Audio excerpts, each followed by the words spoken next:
Thank you guys for doing this with me. This is a nice exercise to ease into the session, to transition mindfully. uh, so the structure of today's session is gonna be like this, okay? So the first thing I'm gonna talk about, what does being mindful mean? How does that look like? And then what does minimalism mean? And how that applies into your life.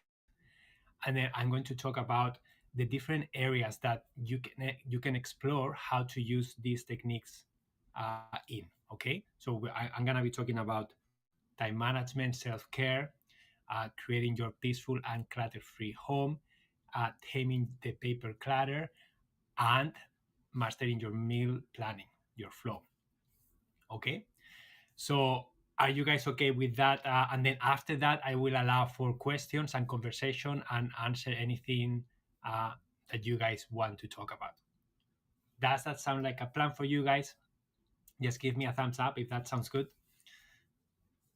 Just want to make sure that you guys like the yes. Okay.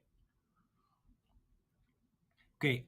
Heads up also that I always forget to promote myself a little bit.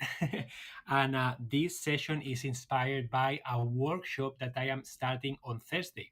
Yes, this Thursday. The it's here on Inside Timer. It's a 5-day workshop. So it happens over 5 Thursdays. Every Thursday is 2 hours. And we are diving into the 5 topics that I mentioned before. So if you guys are interested into diving deeper into this with me and with only 25 other people, that's the cap, only 25 spots available. You have to sign up today before 5 p.m. Okay, the doors will close at 5 p.m. today. So if you want to get in, make sure that you do it. Okay, so let's talk about being mindful. And what does that mean? So being mindful means these are a few definitions that I just found online. Okay, I just went to Google and then type, what does mindfulness mean? And this is one: conscious or aware of something. So to be conscious or aware of something. Another definition: focusing one's awareness onto the present moment. So focusing our awareness into the present moment. And then the one that I like the most, the third one, is maintaining a moment by moment awareness of our thoughts, our feelings, our bodily sensations, and surrounding environment through a gentle and nurturing lens. That one is very beautiful. And I like it because it includes everything. It includes the thoughts, the feelings, the emotions, the sensations, the surroundings. Everything is it's working together. Okay? And you are being mindful of all those things. Okay? So what are the qualities of being mindful? Some of the qualities that when you look at yourself and how you act during the day, how can you identify that you are being mindful? What are some of the signs that you can look for? Okay, so one of them is having an intention. So setting yourself an intention to cultivate being aware. Okay, and I know this sounds simple, but I can tell you in my own personal experience, the day goes by, and if and I'm not completely mindful all the time, it's impossible for me to do that. I have to remind myself, okay, what am I doing now? Why am I doing this? How am I feeling? Why am I tense on my neck right now? Why did that comment that I heard from that person upset me? There is so much happening, right? So you have to remind yourself to be aware, so you need to be intentional about being aware and reminding yourself of that. So if you notice yourself trying to be aware, that's a great one. Okay, think before you speak and being in the moment. Thank you, Beth. Another beautiful example of a sign that you are being mindful.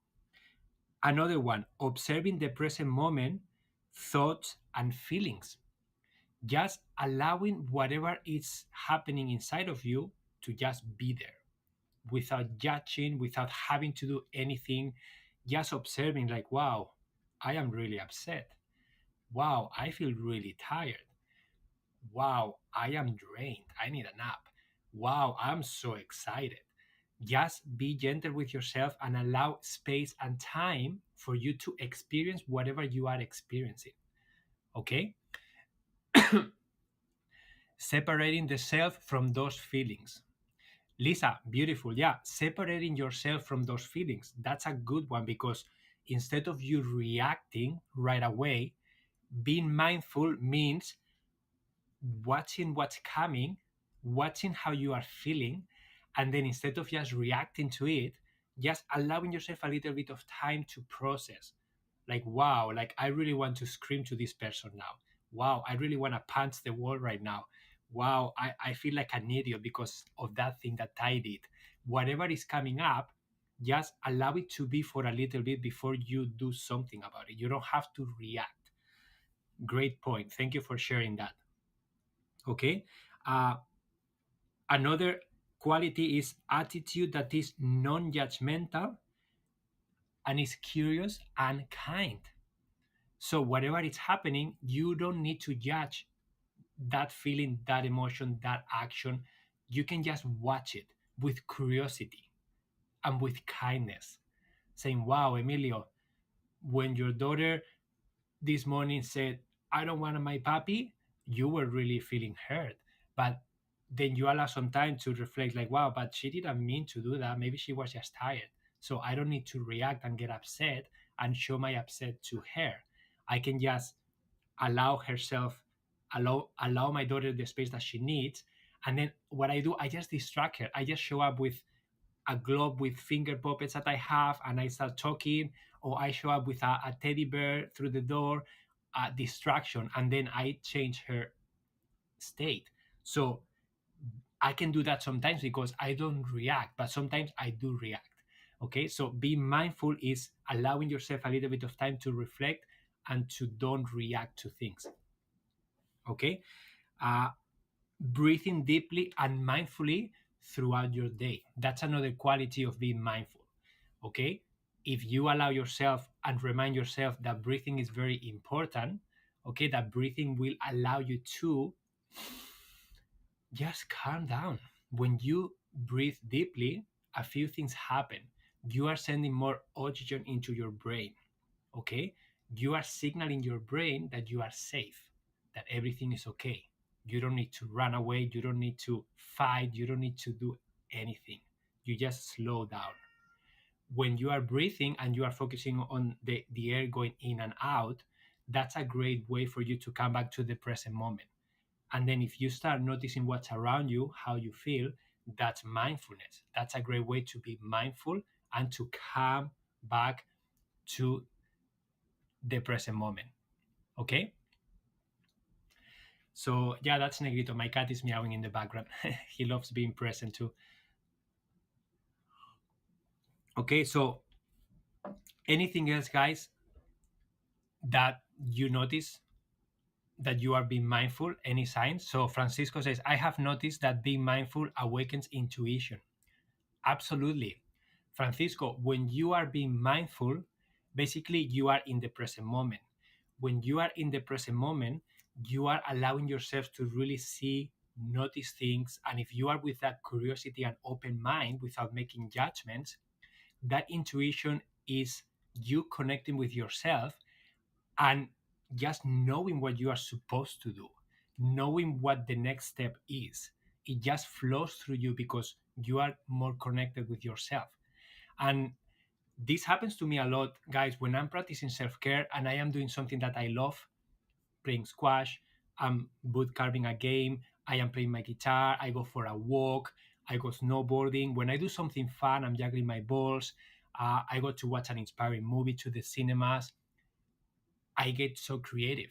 When I go to yoga, hot yoga, I can tell you sometimes I want to bring a notebook because ideas start flowing through me, things I could do, ideas, and they are really good ones.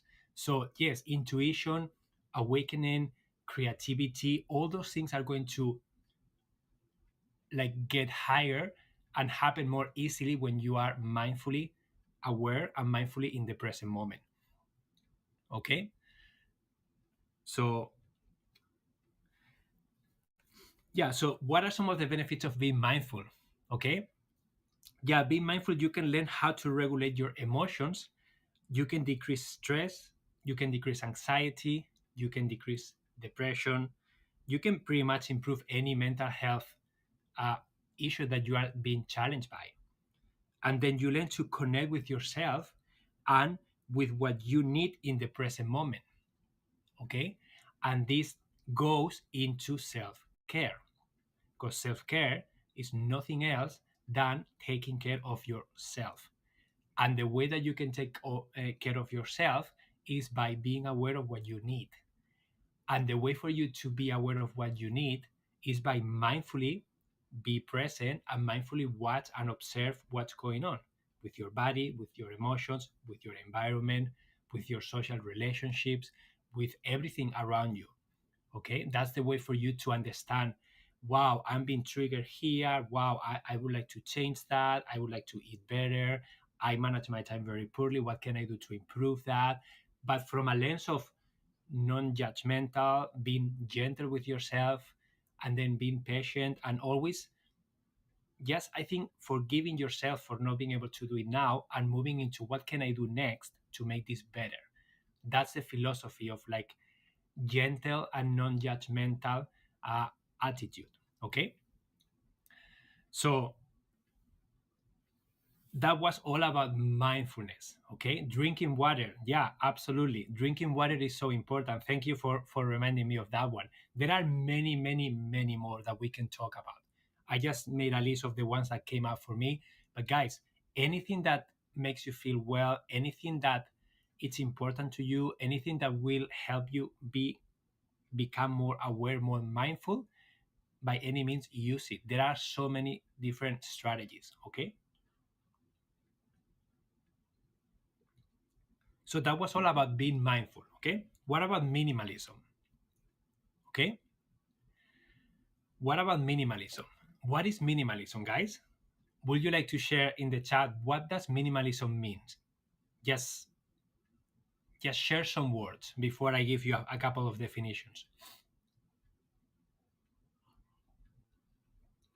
Amy says studies show that mindfulness slows down time, literally. Yeah.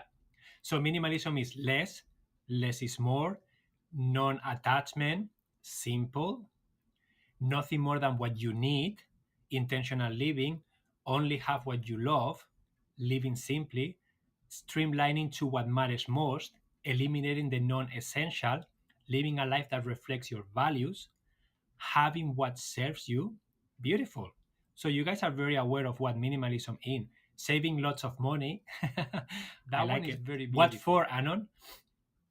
Uncluttered lifestyle, both physically and mentally. Amazing. Touching on the mental aspect, physical aspect, emotional aspect. Very important. Beautiful. Simplifying your stuff. Amazing. Yeah, so you guys got it. That's beautiful. That's beautiful definitions for minimalism. I have a couple here that I'm happy to share. One, removing anything that distracts you from living with intentionality and freedom. Okay, so removing anything that is distracting you from living with intentionality and freedom. And this anything can mean anything. It doesn't have to be physical. Can be uh, appointments, can be relationships, can be paper, can be emotions, can be mental clutter, can be so many different things. Okay, it's not only physical belongings, can be a lot of things. Okay, another definition: remove what's not necessary in our lives so that we can focus on what's important for us. Okay, and that will mean something different for each of you.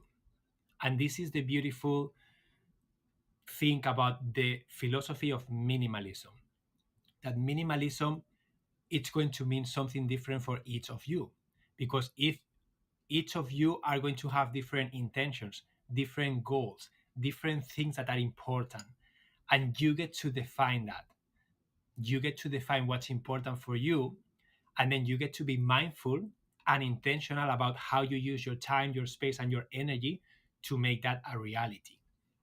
Okay? So let's talk about being intentional, because this is all about intentional living. Okay? So how does mindfulness, minimalism, and intentionality, how do they merge together? So being intentional means something that is done on purpose, okay? Something that is being deliberate. So you are being deliberate about something. So it's not something that just happens and you just react to it. It's something that you create, something that you put your intention towards. It's something that you have chosen, okay? And then how can you know what to choose? How can you have the clarity and the confidence to say, to state, this is what I want? By being mindful, okay? By being mindful, by being present, because the only thing that exists is the present moment. Do you guys agree with that? The past is past, the future didn't happen yet. The only thing that exists and the only time where you can do something about anything is the present moment, okay? Your present is going to dictate, is going to change how your future is going to look like. Your present is not going to change the past, but your present choices on how you want to feel, what you want to focus on, it is going to have an impact on how the past affects you. Because it's not that we are stuck in the past, we are stuck into the emotions, the beliefs, the story that we tell ourselves about what happened in the past. Okay? So the present moment is the only thing that is real, is the only thing where you can take action. Okay? That's why being intentional goes hand in hand with being mindful, because you are being intentional in the present moment. And the only way for you to connect with the present moment is to be mindful. And how can you be mindful? You can use many, many different self care techniques. You can do the practice that we just did, very simple, just putting your hands like chest and belly, and then just breathing in and out a few times. You can just sit in silence and be with yourself for a little bit. You can do an activity that takes you to that state. For some people, it's reading, wood carving, listening to music, meditation, walking in nature, exercising, painting, uh, whatever that is for you. It doesn't matter. There are many, many different ways to connect with the present moment. Okay? So then, now that we have an understanding of all these things and we are reminding ourselves of, okay, I want to be a minimalist, I need to understand what's important for me. The way to understand how what's important for me and be confident and clear, I need to be mindful, I need to be in the present moment. Okay? And then once I am in the present moment, I have to be intentional about setting an intention of what am I doing with my time now, what action am I taking, and why, and then just reflecting about what you really want. Okay? And then that takes me to then, how do you apply all those things into your day-to-day life? And that's what I dive deeper into in the workshop, because this is something that requires time, right? And every topic can be like, I can spend a whole day or more with every specific topic, but basically these are the 5 areas that I find that are very common for all of them. Okay? So time management. Who here doesn't agree that time management is probably one of the most important things? Because if you don't manage your time properly, you will not find time for self-care, you won't find time to do the important things, and you will be in a state of chaos all the time. So time management is very, very important to become efficient at managing your time, because that's the most precious resource that we all have. It doesn't come back, we cannot get more of it, and we only have 24 hours a day. So how we use that is very, very important. This, after that is self-care. So time management and self-care entry points are different for each individual. Okay, so you can get started by physical decluttering, you can get started by time management, you can get started by self-care, you can get started by meal planning. It doesn't really matter the entry point as long as it feels good to you. So the order here is going to change for each of you, but time management is a big one. Self-care is a big one, because if you don't feel well mentally and emotionally and physically, you won't have energy to do anything. It's going to be very difficult for you to be intentional because you are not feeling well. So you have to make sure that you are feeling well, that you are in the right mental and emotional state, that you have physical energy, and then you are good at time management so that you open up time to do things. And then you can look at, okay, creating a sacred and clutter free home, because our home is shelter, and shelter is a basic human need. So we all need that need to be fulfilled somehow, and we need to feel well in our home. Okay, so the home is a huge goal for many of you guys. I know that many of you are decluttering, many of you are trying to like let go of things so that you can create a home that where you feel well. So that's a whole session. Okay, then I talk about tame your paper clutter. We all have to deal with paper. Like it or not, paper is a reality for all of us. We all have to do our taxes. We all have bills to pay, paper to manage. Paper comes into our lives and we have to do something with it. And many people are stuck, and it's very easy to let it accumulate. And then it becomes this monster that every time is bigger and bigger, and you just don't want to do anything with it because it's scary. Okay. Uh, and then the last one that I have here is meal planning. We are what we eat, and our physical body relies on what we eat. Okay. So these are just some 5 different areas that I will cover in the workshop. And now I am happy to open up the space for you guys for questions. I also have, so I have 2 upcoming workshops. The one that starts on Thursday, that is covering these 5 topics. And if you are only interested in decluttering your home, if that's the only interest that you have right now, I have a workshop starting next week on Tuesday, and it's all about creating your peaceful and clutter-free home. It's a 2-day workshop, okay? And it's only for 10 people, just 10 people, because it's gonna be very hands-on. And I'm gonna be guiding you guys. You're gonna have space and time to share your challenges, share your questions, show me what you are going to declutter that week, because you will have a full week to declutter whatever you decide to declutter. And then we will have a follow-up call the following week, okay?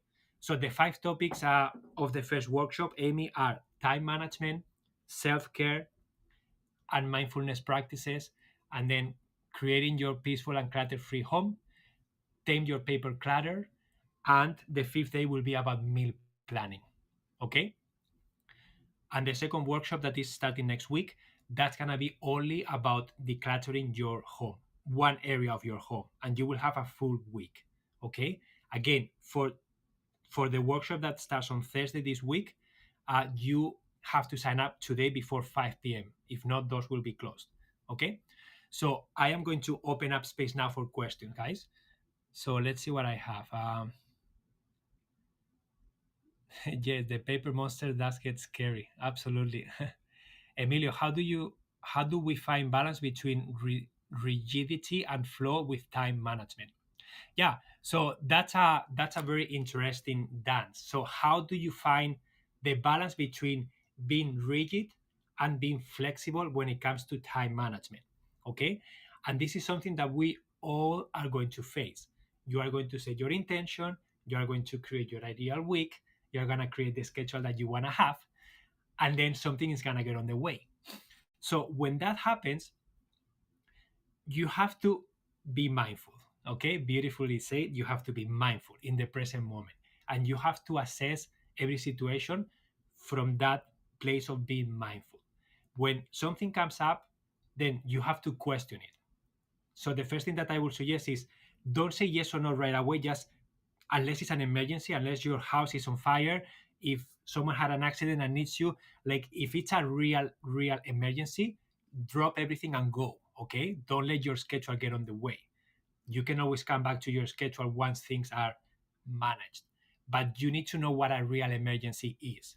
Okay, uh, if you don't think it's a real emergency, then allow yourself a little bit of time to think about, question like, is this really important?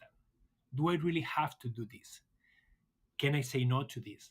Can I delegate this to someone else? If I have to do it, how can I do it more efficiently? So you start questioning, and this is from that mindfulness state of being present. You look at the options that are available to you, and then you will be intentional about the option that feels good to you.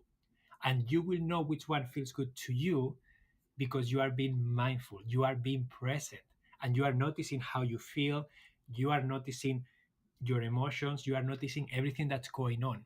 When that happens, you will make a more confident decision. Okay? And then you will reflect about what you did. And then this is an ongoing process with time management. You are going to decide something, you are going to do it, and you are going to reflect about it. And you are going to decide for the next time, I'm not doing that again. If I have to do that again, I will do it this way. I will try to do it this way and see what happens. Or that's not my cup of tea. I don't want to do that activity anymore. Or if I go with that person next time, I'm going to create a healthy boundary and I don't want to talk about this specific topic that drains me. Or again, every situation is going to be unique. So you are going to be intentional. You're going to decide and you're going to move forward with intention, with curiosity, and always testing a new approach and seeing how it goes. It doesn't have to be perfect. It doesn't have to work. Maybe you fail. It is not failing. Eliminate failing from your vocabulary. You are not failing. You are testing a different approach that may work or may not work, that you may enjoy or you may not enjoy. Okay? That's how you can be rigid and flexible. You can be flexible to drop everything and run if you think it's necessary, or you can be rigid to say, I'm sorry, I have a doctor's appointment at 5 and I'm not missing that. It's the same as saying, I'm sorry, I have an appointment at 5 p.m. and I cannot miss it. And that appointment can be going to play squash, can be having a bath, can be whatever you want it to be. It doesn't have to be work. Okay? So what else, guys? Even my freezer is empty except for ice and frozen berries and small things like butter and okay, so amazing, Anon, celebrating your empty fridge and freezer. Paper cuts into our lives. Brilliant. Thanks, Emilio. Uh, yeah, Tara, paper is something that, especially when you are facing doing taxes and you are forced to find papers, it becomes a huge stressful time for many people. That's when we do a lot of paper sessions. People trying to get ready for taxes, being overwhelmed, and sometimes, honestly, paying a lot of money for an accountant to put all their papers in order somehow. They pay hundreds of dollars for someone to go through boxes of receipts that are not organized. And then it's like a physical mess, an emotional mess, it's a mental mess, and it's a financial mess. Okay? The paper and getting ready for taxes. And that happens every year. For some people, every year it happens. So I invite you to be mindful, to be intentional, and to invest time once to create a system, and then you can do taxes easily every year after that. And then you are saving time, you are saving stress, you are saving physical cows, you are saving a lot by investing once in creating a system. So Amy says, Emilio, when you create a weekly calendar for yourself, how much time do you leave completely unscheduled? I know it's different for each of us, but just an example. Yeah, so I am happy to share. So my latest ideal week that I created, this was created on like a few weeks ago. Okay, so it looks like this. So I have, this is my intention. Okay, so all the orange squares that you see are Eva. So that's my daughter, okay? So I take off my daughter on these slots. So I drop her to school on Monday, Tuesdays, and Fridays, and then I have her in the evenings on Wednesday, Fridays, and then I have her like during the weekend, half Saturday and half Sunday. And then Tuesdays and Thursdays are my online days. Those are the days that I set the intention that that's going to be my two main online days. What does online means? Online means I do these live sessions and these podcast episodes. Okay, I do workshops. Any workshops that I deliver, I always put them on Tuesdays and Thursdays, and I do calls, one-on-one calls with people on Tuesdays and Thursdays. Okay, that's my intention. Wednesdays is when I do work one-on-one with people, with my wife. We go to people's homes and we work with them, helping them declutter and organize their physical homes. Okay, that normally happens on Wednesdays. And guys, that's our intention as a business. We only offer Wednesdays. That's it. We don't work any other day with people one-on-one because we have a week that we want to follow. Of course, sometimes there is an emergency and there is a one off that someone really needs us on Tuesday, then we will make an exception maybe. But our intention is to use Wednesdays for that. Okay. And then, Amy, your question: how much time do I leave unscheduled? All the white stuff that you see here, it's unscheduled time. So Mondays and Fridays for me are flexible days. Weekends, I try not to work or do anything work related unless I feel like it. So Saturdays is family activities. We go visit someone. We do family bike rides, or we do go skating, or we do stay home and watch movies. Okay, but then Mondays and Fridays, for example, those are days that I have flexibility in what I do. I can do work. I can go and see friends. I can volunteer. I can do whatever I want. Okay, I don't have a specific time at a specific day.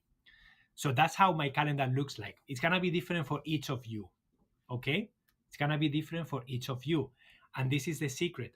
You have to be mindful, you have to be present, and you have to, every present moment, reflect about what's going on, how am I feeling, do I like this? Do I like, in my case, I tried different things. We tried to do couple time at 6 a.m. in the morning. It didn't work. We didn't like it. We tried to do couple time, my wife and I, at 9 p.m. on Thursdays. We didn't like it. So we changed it. We tried to work with clients 3 times a week. It was way too much. We didn't like it. So we changed it. So we were constantly failing. According to some people, it's like, wow, guys, you are changing this all the time. But it's like, no, we are tweaking all the time until we find something that works for us. Okay, so it doesn't come in one go. You have to repeat the process a few times until you find something that works for you. Okay, so Seth says, I assume mindfulness becomes stronger and quicker the more you practice. I work retail and it seems to go out the window. Yeah, Seth, absolutely, the more you practice, the easier it will become for you. In your case, if you find yourself being all over the place and retail takes a lot of your time and a lot of your energy, aim to do very little doses of self-care throughout the day. So maybe you go to the washroom for 15 seconds and then you do some breathing, you look at the mirror, you say some affirmations, you listen to a song, do something that uplifts you. Maybe you go out for a walk around the block, takes you 3 minutes, and then that energizes you. So try to integrate somehow self-care into your busyness, like the busy of life, the busy of the day. Sometimes you always can find 15 seconds here, 30 seconds there, and sometimes that's what you need to get started. Okay, you get started and then you start feeling, wow, I really enjoy those 15 seconds in the bathroom, or I really enjoy that walk around the block, or I really enjoy whatever you are doing. Start testing things until something clicks for you, and then do more of that. The more you do it, the easier it's gonna be for you. Okay, and then this is gonna become intentional, guys. Right now you are in a situation maybe of chaos, but you are going to start questioning everything in every area of your life, and you are going to start being more intentional. You are going to understand what your needs are more often, more clarity, more confidence, and then you are going to start being more present. So you're gonna be doing better work. You're gonna be a nicer person for people, and then you are going to start setting healthy boundaries. I only work this much. I only do this. No, thank you. I don't want to do that. You're gonna start becoming very good at saying no to things with a loving tone, with being loving, being supportive. No, thank you. That's not for me. Um, so that's how it works. And many people transition from, this is one example about work. I just went to visit to Vancouver to visit a few friends with my wife. So one of our friends works in the TV industry. She does the management of uh, like shows, TV shows, and she's always on her phone, so busy. And she was talking about a co-worker. She works in the same industry, same craziness. And then she says, I don't know how she does it, but she only works 3 times a week. And she told her boss, this is the days I work. And then after that, I'm not available. I'm not on my phone. Take it or leave it. But because she's so good at her work and she's so nice and she's so personable, the boss say, whatever you give me, I will take it. So she is, this person in the middle of this crazy industry that is always crazy, she created her own rules, and she does what she wants, and she sets the intention, and that's it. And then she works those 3 days, and then she goes home and she doesn't do anything else, and that was her own choice. So that's just one example. Okay. Yeah, so failure is a part of the process. Absolutely, guys. You are not failing, you are just testing. And some things are going to work, and some other things are not going to work, and you are going to learn from them. Okay. So, what other questions do you guys have? Thank you for being transparent. When I was self employed, I had so much guilt leaving free time for myself. I am better at that now. My body is tough. Love teacher to be that way. Yeah, Amy, I still feel weird sometimes when I'm not working during the week. It feels weird, especially when everybody else around me is working and they are in a different reality. Some people are like me, some people are not, but I still feel that feeling of like, wow. And especially I see my parents and the people who are used to the old model, they don't quite understand what I do. Honestly, some people don't really understand what I do. They don't really get it. It's like, what do you do? I never see you working and you're always having fun. So how do you get paid? I don't understand. So there are many new realities that are appearing, especially with the internet, with COVID, people doing what they love and getting paid for it. It's a very different model.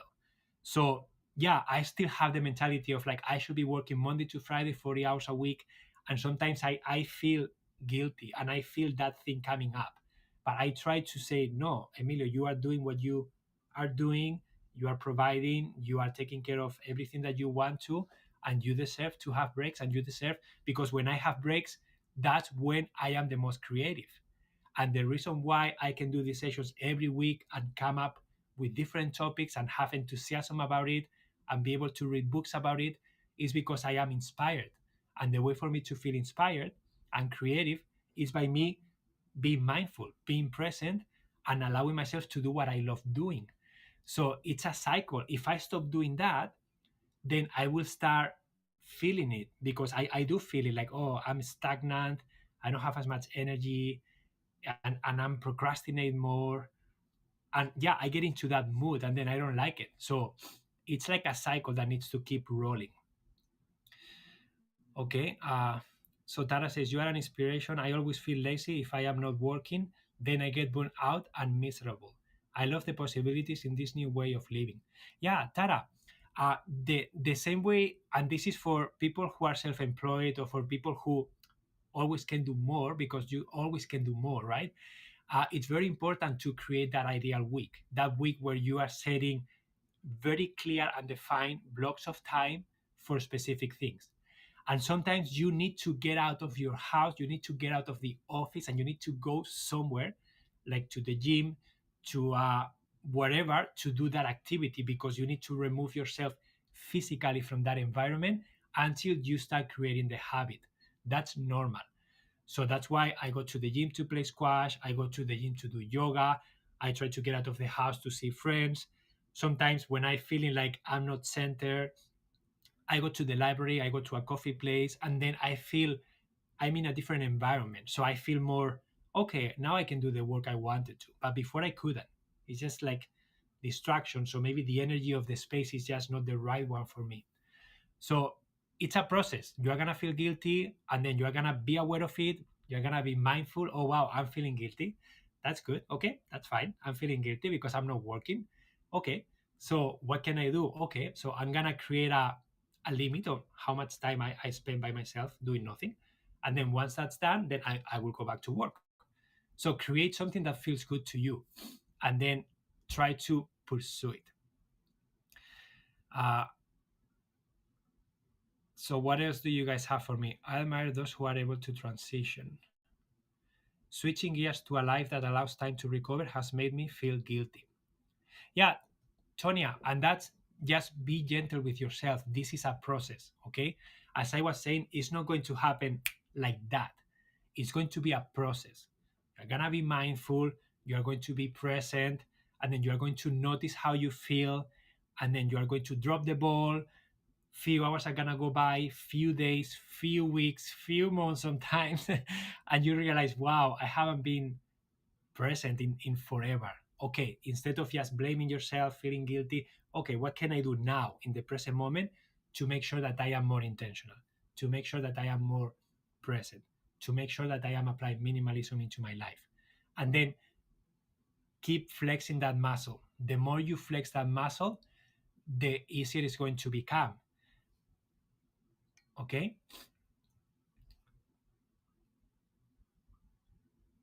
So Amy says, I appreciate you prioritizing creativity. I produced a theater company for 20 years and waited tables at the same time. It was at least 80-hour work week. That's amazing. That's a lot of work. When I committed to only make my living off my art, the open time was so anxiety provoking. Yeah, and this is again, guys, because you are transitioning, right? And you are trying to create a new reality, but your old reality, your real reality right now is what it is. So for you to be able to change, it takes you to be present.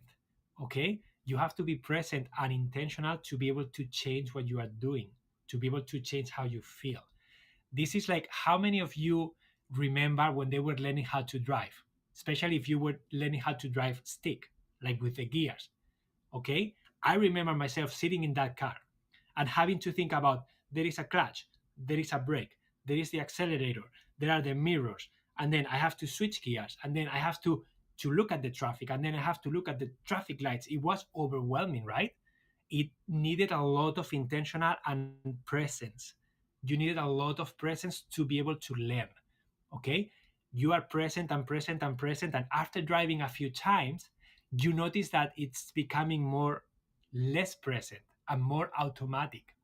And now I sit in my car and I can drive, and I'm not even thinking about it. But remember the transition. Okay, so you were learning how to drive, you had to be 100% fully present, and then the more you did it, the less presence you needed, until it became a habit that your body knew, your nervous systems knew, your brain knew what to do, when to do it, and you didn't have to think anymore. It was in the background. And then you can have a conversation, you can listen to music, you can do whatever you want to do on top of driving. So this is the same idea. When you are trying to change your reality, you need a lot of intention and a lot of presence. Okay, the more you practice that presence, the more you practice the new reality, the more you remind yourself, the more of a habit it's going to become, the more momentum it's going to gain. And hopefully, it will get to the point when that new reality that you are working towards creating is going to start erasing the old one, with all the emotions, all the feelings, and everything that was associated with it. All the dynamics, all the expectations from people, everything is going to start dissipating because you are focusing on the new one with presence and with intention. Okay, so I hope that that helps you understand that this is a process. Please be gentle with yourself. Anytime you feel yourself that you drop the ball, just go back to it, focus on thinking about, okay, what can I do now to make sure that I am on track again, rather than, oh, I suck, I failed. Try to don't focus on that, because that's past. You already dropped the ball. Just reflect about, why did I drop the ball? Okay, what can I do next time to avoid that from happening again? What can I try with no expectations? What can I test next time to try and do this better, to try and keep my mindfulness? Okay, so that's what I think it's necessary. And always be gentle, be patient, and keep trying, be consistent, and just know that this is a process. Okay, this is a process, and you have to be okay with that. This is a process. Okay, so guys, time is up. What's coming up for you before we go? Is there anything else I can support you with? um, a reminder before we leave that I have two upcoming workshops coming up. Okay, one starts on Thursday, and the deadline to sign up is today at 5 p.m. And the other one is starting next week. So make sure that you check my profile, and if you are listening to the recording, I will put a link below. Okay, So take care of yourself like you will take care of a loved one. Absolutely. Angie, beautifully said. Take care of yourself like you would